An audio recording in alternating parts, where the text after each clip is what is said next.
লিখে দিলেই কি কেবল দেশটা খুব ভালো চলবে বলে মনে হয়? হবে? চলবে? আপনারা বলেন। চলবে না। ব্রিটেনে, বিলাতে কিন্তু কোনো সংবিধান নাই।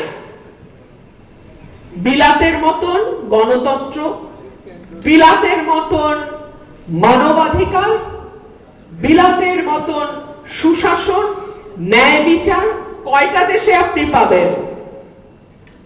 সুতরাং সংবিধানে ভালো ভালো কথা লিখলাম আর হাসিনার মতো রাতের ভোটে নির্বাচন করে ক্ষমতায় থাকলাম, গুম করলাম, হত্যা করলাম, মিথ্যা মামলা দিলাম, বিরোধী দলকে দৌড়ের উপর রাখলাম। পুলিশের কাজ হলো বিরোধী দলের সারাদিন দৌড়ানোর উপরে রাখা, বিরোধী দলের নারী কর্মী, নারী সদস্যদের হেনস্থা করলাম। তাহলে গণতন্ত্র হবে?